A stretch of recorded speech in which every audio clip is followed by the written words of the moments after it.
আসসালামু আলাইকুম রহমতুল্লাহ। MDM job নিউজের পক্ষ থেকে সবাইকে স্বাগতম জানাচ্ছি। আশা করি মহান আল্লাহর রহমতে সবাই ভালো আছেন, সুস্থ আছেন। শুরু করতে যাচ্ছি প্রতিষ্ঠান প্রধান ও সহকারী প্রধান নিয়োগ প্রস্তুতির ফাইনাল সাজেশনের আরো একটি নতুন পর্ব। যারা এখনো চ্যানেলটি সাবস্ক্রাইব করেননি তারা দ্রুত চ্যানেলটি সাবস্ক্রাইব করে আমাদের সাথে থাকুন। এই সিরিজের সবগুলো ভিডিও দেখতে চাইলে এই চ্যানেলে প্রতিষ্ঠান প্রধান ও সহকারী প্রধান নিয়োগ প্রস্তুতি নামক প্লেলিস্টটি ভিজিট করুন এবং এই ভিডিও ডেসক্রিপশনে সবগুলো ভিডিওর লিংক দেওয়া আছে, চাইলে এখান থেকেও দেখে নিতে পারেন। চলুন আজকের ভিডিও শুরু করে ফেলুন। আমাদের আজকের আয়োজনে থাকছে বেসরকারি শিক্ষা প্রতিষ্ঠান নিম্ন মাধ্যমিক, মাধ্যমিক ও উচ্চ মাধ্যমিক স্থাপন, পাঠদান ও একাডেমিক স্বীকৃতি প্রদান নীতিমালা 2022 সংশোধিত 2023। বেসরকারি শিক্ষা প্রতিষ্ঠান স্থাপন, পাঠদান ও একাডেমিক স্বীকৃতি প্রদান নীতিমালাটি সর্বশেষ কত সালে সংশোধিত হয়? 2023 সালে। সঠিক উত্তর হবে 2023 সালে। মফস্বল এলাকায় একটি নিম্ন মাধ্যমিক বিদ্যালয় স্থাপনের ক্ষেত্রে অন্য একটি একই পর্যায়ের শিক্ষা প্রতিষ্ঠান থেকে ন্যূনতম দূরত্ব কত হতে হবে? 2 কিলোমিটার। সঠিক উত্তর হবে 2 কিলোমিটার। নীতিমালায় 5.8 অনুচ্ছেদ অনুযায়ী কোন বিশেষ কারণে শিক্ষা প্রতিষ্ঠান স্থানান্তরের প্রয়োজন হলে কার পূর্ব অনুমতি লাগে? সরকার বা মন্ত্রণালয়ের। সঠিক উত্তর হবে মন্ত্রণালয়ের। এই নীতিমালা 4.5 অনুচ্ছেদ অনুযায়ী এমপিও বলতে নিচের কোনটি বোঝায়? মাসিক বেতন ভাতাদির সরকারি অংশ, মান্থলি পে অর্ডার। সঠিক উত্তর হবে monthly pay order. City corporation এলাকায় একটি উচ্চ মাধ্যমিক কলেজ স্থাপনের জন্য ন্যূনতম জনসংখ্যা কত হওয়া আবশ্যক? 75,000।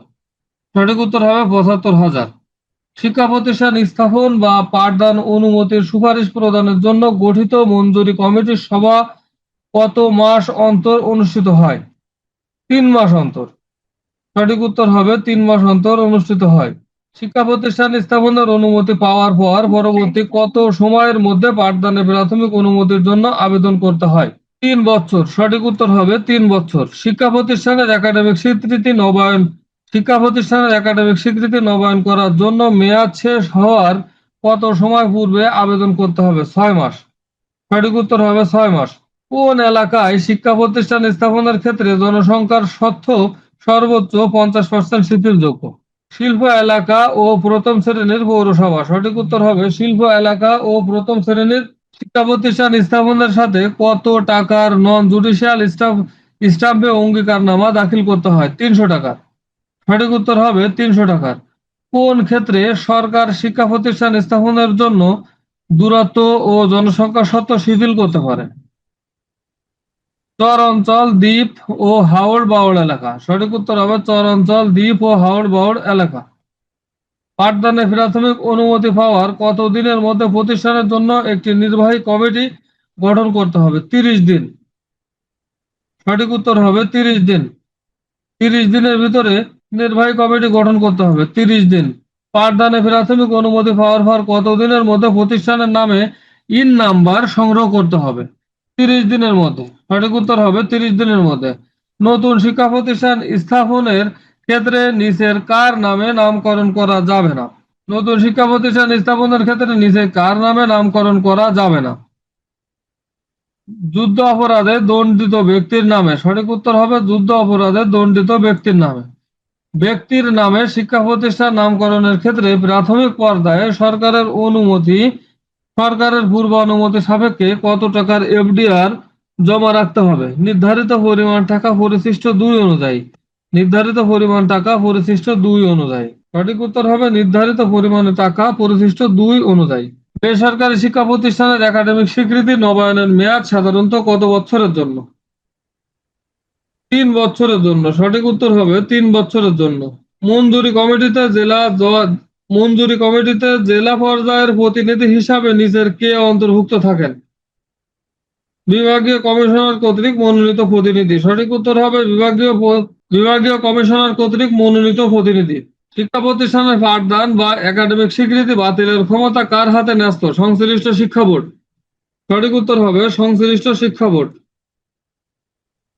মফস্বল এলাকায় একটি মাধ্যমিক বিদ্যালয় ষষ্ঠ থেকে দশম স্থাপনের জন্য ন্যূনতম জমির পরিমাণ কত? 75.75 একর। সঠিক উত্তর হবে 0.75 একর। ব্যক্তিগত নামে শিক্ষা প্রতিষ্ঠান নামকরণের ক্ষেত্রে মাধ্যমিক বিদ্যালয়ের জন্য কত টাকা ফি জমা দিতে হবে? 20 লক্ষ টাকা। ব্যক্তিগত নামে শিক্ষা প্রতিষ্ঠান নামকরণের ক্ষেত্রে মাধ্যমিক বিদ্যালয়ের জন্য কত টাকা ফি জমা দিতে হবে? 20 লক্ষ টাকা। নিম্ন মাধ্যমিক বা মাধ্যমিক বিদ্যালয়ের ক্ষেত্রে প্রতিষ্ঠান প্রধান বলতে কাকে বোঝায়? প্রধান শিক্ষক। সঠিক উত্তর হবে প্রধান শিক্ষক। নিম্ন মাধ্যমিক বিদ্যালয়ের ষষ্ঠ থেকে অষ্টম লাইব্রেরিতে ন্যূনতম কত বই থাকা বাধ্যতামূলক? 1000টি। সঠিক উত্তর হবে 1000টি বই থাকা বাধ্যতামূলক। মফস্বল এলাকায় একটি মাধ্যমিক বিদ্যালয় একাডেমিক স্বীকৃতির জন্য ন্যূনতম কতজন পরীক্ষার্থী পাবলিক পরীক্ষায় অংশগ্রহণ করতে হবে? 25 জন। সঠিক উত্তর হবে 25 জন। নীতিমালায় 6.15 অনুচ্ছেদ অনুযায়ী নিচের কোনটি সঠিক? পাঠদান অনুমতিকে কোনো ক্রমেই একাডেমিক স্বীকৃতি বলে গণ্য করা যাবে না। সঠিক উত্তর হবে পাঠদান অনুমতিকে কোনো ক্রমেই একাডেমিক স্বীকৃতি বলে গণ্য করা যাবে না।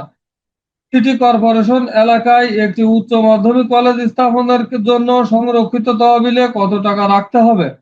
4 লক্ষ টাকা। সঠিক উত্তর হবে 4 লক্ষ টাকা। সিটি কর্পোরেশন এলাকায় একটি উচ্চ মাধ্যমিক কলেজ স্থাপনের জন্য সংরক্ষিত তহবিলে জমা রাখতে হবে সর্বমোট 4 লক্ষ টাকা। একটি নিম্ন মাধ্যমিক বিদ্যালয়ে ষষ্ঠ থেকে অষ্টম ন্যূনতম কতটি কম্পিউটার থাকা প্রয়োজন? 4টি। সঠিক উত্তর হবে 4টি। মফস্বল এলাকায় একটি মাধ্যমিক বিদ্যালয় একাডেমিক স্বীকৃতির জন্য পাবলিক পরীক্ষায় এসএসসি পাশের গড় ন্যূনতম হার কত হতে হবে? 45%। সঠিক উত্তর হবে 45%। মফস্বল এলাকায় একটি নিম্ন মাধ্যমিক বিদ্যালয় পাশের গড় হার ন্যূনতম কত শতাংশ? 50% হতে হবে। সঠিক উত্তর হবে 50%। জেলা সদর এলাকায় একটি মাধ্যমিক বিদ্যালয়ের একাডেমিক স্বীকৃতির জন্য ন্যূনতম কতজন পরীক্ষার্থী এসএসসি পরীক্ষায় অংশগ্রহণ নিতে হবে? 35 জন। সঠিক উত্তর হবে 35 জন। জেলা সদর এলাকায় একটি মাধ্যমিক বিদ্যালয়ে 35 জন শিক্ষার্থী পাবলিক পরীক্ষায় অংশগ্রহণ করা বাধ্যতামূলক। সিটি কর্পোরেশন এলাকায় মাধ্যমিক বিদ্যালয় স্থাপনের জন্য সাধারণ তহবিলে কত টাকা রাখতে হবে? 1,50,000 টাকা। সঠিক উত্তর হবে 1,50,000 টাকা। মহাবিদ্যালয়ে একাদশ দ্বাদশ স্থাপনের আবেদন করার জন্য কোন ফর্মটি ব্যবহার করতে হবে? ফরম ক এর 2। সঠিক উত্তর হবে ফরম ক এর 2। শিক্ষা প্রতিষ্ঠানের একাডেমিক স্বীকৃতির শর্তাবলী কোন পরিশিষ্টে বর্ণিত রয়েছে? পরিশিষ্ট 3। সঠিক উত্তর হবে পরিশিষ্ট 3।